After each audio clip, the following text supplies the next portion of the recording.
Thank you for subscribing to my YouTube channel and joining me on session 1 of my course English for Business. This course is designed for people who are learning English as a foreign language.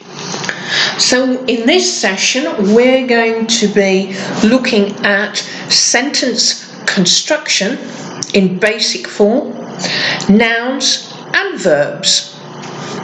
It's very important to get a solid base to your English, and I'm going to teach you a good way to remember how to construct your basic English sentence.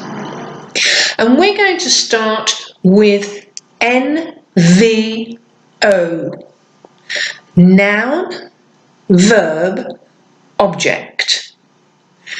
Noun, verb, object. And this is the basic structure for an English sentence that's going to be easy for you to remember and give you a solid base to help you build more complex, more complicated sentences. Now I'm going to remind you what a noun is, and a noun is the name for something. So table, chair, girl, car, dog, sugar, tea, they're all common nouns. And we have proper nouns such as Laila, Peter, Srinivas, Giovanni, Calvary, Susan. All those, they're all proper nouns. And then we have pronouns. I, you, he, she, we, and they. These are pronouns, and these nouns come at the beginning of the sentence. In a basic sentence, you'll find the verb comes next. Noun, verb, object. And the verb is the action. So, to eat, to drink, to drive, to wave. These actions are verbs. And when we talk about the object, this is the object of our sentence. It can be a noun, it can be a verb, it can be a range of alternatives, but we're talking about it as the object of our sentence. So give me a simple sentence. A noun, a verb, and an object. I like chocolate. Simple. I like chocolate. Very simple sentence. And you'll need to have this basic NVO really very secure in your head in order to speak more fluently when you're under pressure on the telephone or in conferences. NVO, noun, verb, object. Now, as another part of sentence construction, I want to give you kiss. Keep it short and simple.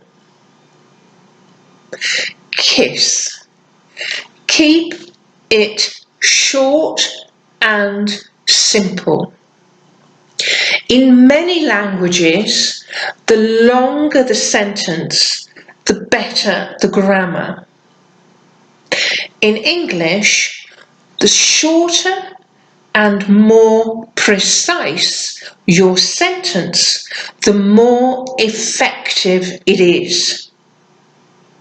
And people will pay attention if you talk less and say more.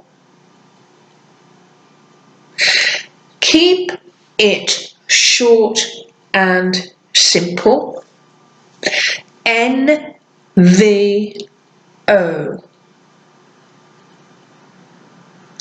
Now, when making sentences in the English language, we quite often rely on breathing techniques.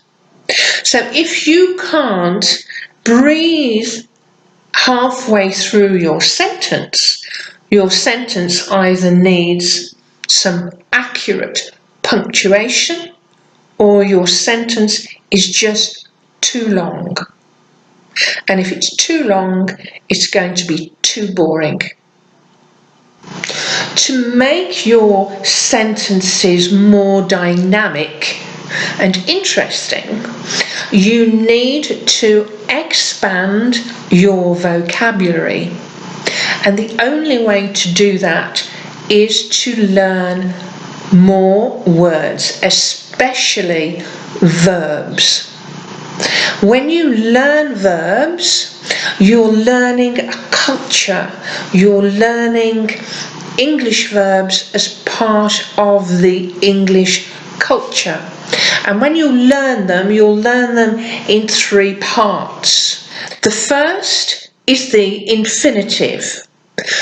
To see, to hear, to talk, to drive, to eat.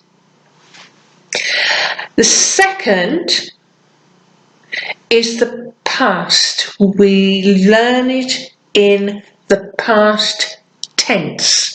And the tense is a period of time. It's the period of time for the verbs. So we have past, present, and future. Past tense, present tense, future tense. And the second we learn is the past tense. The third part of the verb is the past participle. The past participle. So we'll learn to see, saw, seen, to hear, heard, heard. So when you learn your vocabulary, you need to learn it as standalone English. You need to find a little box in your head and put all those English words in and not translate. Translation is not equal to the actual meaning. And you need to be able to understand and speak with the correct English meaning for your verbs. And it's especially the verbs that are going to give you the control of the English language that you really need. So, just to go over what we've done in our short session today, NVO, basic English sentence structure. Noun, verb, object. Kiss. Keep it short and simple. If you can't breathe during your sentence is too long. And you must learn your vocabulary, especially verbs in three forms: the infinitive, the past tense and the past participle. Thank you for joining me on this course today, and I'd like to give you some homework. You'll find at the end of this session a list of 2 verbs with their present, past and future tenses. They're the verbs to be and to have, and we will need those in order to study the other tenses that we have. So please write down and learn the verbs and tenses to have and to be. Be sure that you subscribed to my channel. Please make your comments as you wish down below. And if you have any particular questions, feel free to email me on my address here. Talk to me at asklaila.online. So I hope you'll join me on my next session when we're going to be studying pronunciation.